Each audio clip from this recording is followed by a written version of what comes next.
Mr. Ryan's recognized for 5 minutes. This is unbelievable. The apology that ought to be given is to the American taxpayer, not to a government agency that is abusing its power.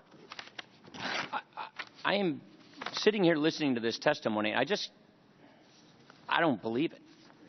That's your problem. Nobody believes you.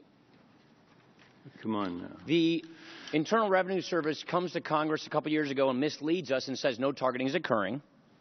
Then it said it was a few rogue agents in Cincinnati. Then it said it was also on progressives. All of those things have been proven untrue. This committee sent a criminal referral of possible criminal wrongdoing just a month ago to the Justice Department. We've heard nothing.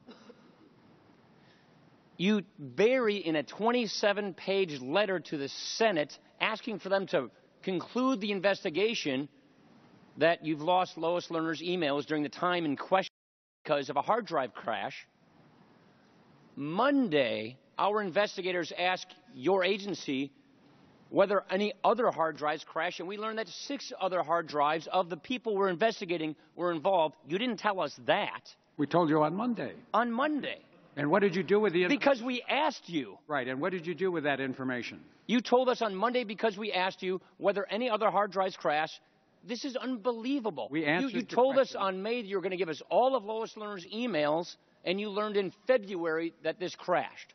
I did not learn in February it was a crash, and we told you on Monday. I'm not asking you a question. I'm just making a statement. My apologies. You are the Internal Revenue Service.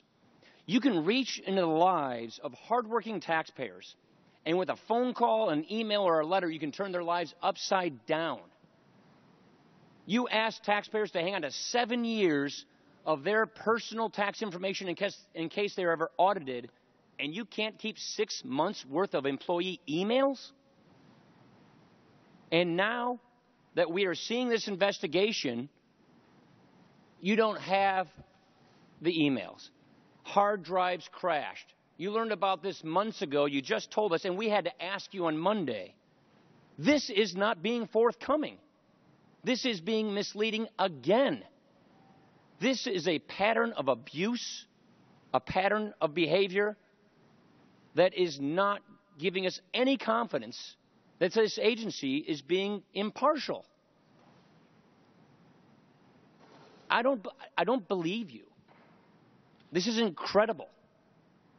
I have a long career. That's the first time anybody has said that they do not believe me. I don't believe you. That's fine. We can have a disagreement. I'm willing to stand on our record. I'm willing to remind you that it was not buried in 27 pages. Most of that 27 pages is exhibits. When asked about the custodians, we advised you forthcoming, which we knew for one day. Being forthcoming is to say, I'm sorry, you know what, investigators, Congress who's investigating this about Will you let him answer the question? I didn't ask him a question. Yes, you did. Being forthcoming. The gentleman from Wisconsin. I control the time.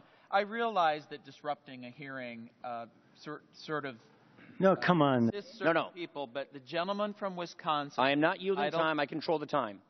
He has the time.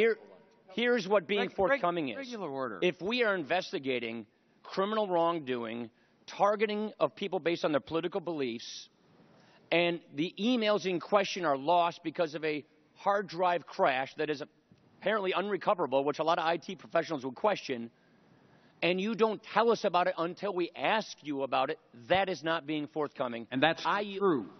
I yield back the balance of my time. That's not true. The gentleman yields back. The gentleman has yielded back his time.